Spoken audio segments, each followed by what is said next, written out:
नाज़रीन, आज मैं जा रहा हूँ कराची कोयटा से। आपको तमाम रास्ता दिखाऊंगा आज और तमाम चीज़ें दिखाऊंगा, यहाँ पे होटलिंग, यहाँ के रोड, यहाँ की चीज़ें, क्योंकि हम सब समझते हैं कि कोयटा के जो रास्ते हैं वो बिल्कुल सही नहीं है। आपको रास्ता भी दिखाऊंगा। कोयटा कराची का जो रास्ता है उसके ऊपर काम भी शुरू हो चुका है हुकूमत की जानिब से। और आप देख सकते हैं जैसा कि इस वक्त मेरे पीछे, इस वक्त मैं मौजूद हूँ वर्ड बलूचिस्तान में। यहाँ पर मेरे पीछे आप बाग देख सकते हैं, यहाँ पर लकड़ियाँ हैं। यहाँ के जो लोग हैं लकड़ियाँ काट कर अपना गुजर बसर करते हैं आजकल।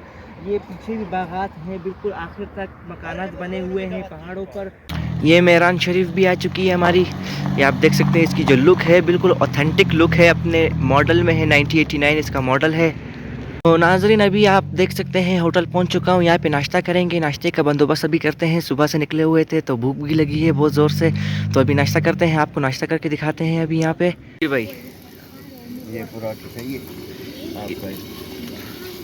ये देखे भाई, पराठा तैयार हो रहा है, अंकल तैयार कर रहे हैं पराठा। और नाश्ता करें, ठीक है। नाश्ते के लिए ताज़े पराठे हैं। आपको कोयटा कराची के रूट पर नाश्ते का फ़िक्र नहीं होगा। अब यहाँ पे कभी भी आप आए, यहाँ इस होटल पर आ जाए। कलात में मौजूद है ये होटल, तो यहाँ पर आपको ज़बरदस्त किस्म का नाश्ता मिलेगा। तो नाज़रीन, आप ये नाश्ता देख सकते हैं, ये नाश्ता शुरू हो चुका है यहाँ पे कोयटा कलात के रोड के ऊपर। कराची जैसे वक्त आपको ये नाश्ता यहाँ पर बहुत सी जगहों पर मिलेगा। ये नाश्ते के अंदर चाय, पराठा और छोले वगैरह, अंडे वगैरह यहाँ पे आम और ख़ास बात है, बलूचिस्तान भर में आपको मिल जाएंगे। आपको रास्ते में किसी भी किस्म की तकलीफ़ का कोई भी सामना नहीं करना पड़ेगा खाने के एतबार से। और होटल की जो एक घर जैसी लुक है वो आप देख सकते हैं, बिल्कुल एक घर जैसा बनाया हुआ है होटल को। तो नाज़रीन, आप देख सकते हैं इस वक्त मैं मौजूद हूँ कलात बलूचिस्तान में। यहाँ पर नाश्ते के लिए रुका था। आप मेरे पीछे अकब में देख सकते हैं, अच्छा एक होटल है। यहाँ का जो नाश्ते की जो रेट है वो भी मुनासिब है। तो आप देख सकते हैं कि बलूचिस्तान में आजकल किसी भी चीज़ की कमी नहीं है। आप कभी भी आए यहाँ पर, किसी भी चीज़ की आपको कोई भी परेशानी नहीं होगी। आपको तमाम चीज़ें मुहैया की जाती हैं। तो आपको कराची से कोयटा जाते वक्त रोड पर होटल वगैरह और तमाम चीज़ों की सहूलियात मौजूद हैं।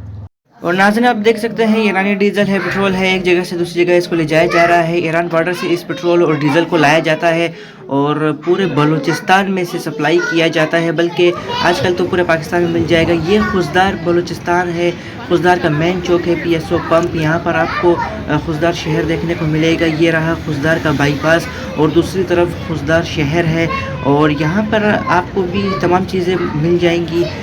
ये आप देख सकते हैं, ये खुशदार का पासपोर्ट ऑफिस है। नाज़रीन, इस वक्त आप देख सकते हैं हम वर्ड से निकल चुके हैं। यहाँ पर रास्ते में अब बेला शुरू होने वाला है। मेरे पीछे देख सकते हैं यहाँ पर एक शॉप है, यहाँ पे बकरियाँ भी हैं।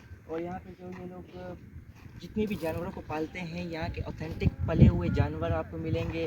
यहाँ पे आपको विलेज लाइफ देखने को मिलेगी। ये इलाका बहुत ज़्यादा खूबसूरत है, पहाड़ों के बीच में वाक़ई एक वादी है। यहाँ पर पानी आपको मिलेगा, आबशारें मिलेंगी, और वर्ड वैसे भी बहुत ज़्यादा खूबसूरत एक नेचर से भरपूर इलाका है। तो आप देख सकते हैं यहाँ पे आपको जब रास्ते में आप लोगों को किसी भी चीज़ की भी परेशानी नहीं होगी। यहाँ पे बच्चों के खाने के लिए बहुत सारा सामान भी आपको मिल जाएगा। साथ में पेंचर दुकान है। हाँ, यहाँ पे पेंचर की सहूलत भी मौजूद है। आपको हर मतलब अब कोयटा और कराची के रास्ते में आपको तमाम सहूलियात मुहैया कर दी जाती हैं। तो नाज़रीन, इस वक्त आप देख सकते हैं, इस वक्त मैं जा रहा था कराची के रास्ते में, इंतहाई तेज़ बारिश शुरू हो चुकी है। आप देख सकते हैं जो पहाड़ों की जो रंगत है वो तो इंतहाई खूबसूरत है। बारिश होने के बाद जो बलूचिस्तान तो निखर जाता है। बलूचिस्तान आप देख सकते हैं, बलूचिस्तान में हर चीज़ मौजूद है। आप देख सकते हैं जैसे कि हरियाली जो निखर आई है बारिश के बाद, एक अलग से इनको एक चमक लग गई है। और आप देख सकते हैं सामने जानवर सब। बदकिस्मती से ये देख सकते हैं आप, हमारी गाड़ी का जो टायर है वो पंचर हो चुका है। यहाँ पर टायर को बदला जा रहा है, स्टपनी लगाई जा रही है। आप देख सकते हैं एक तवील इंतजार के बाद आप देख सकते हैं कोयटा कराची का जो रोड है वो डबल होने जा रहा है हुकूमत की जानिब से, लेकिन काम को तेज़ी से नहीं किया जा रहा।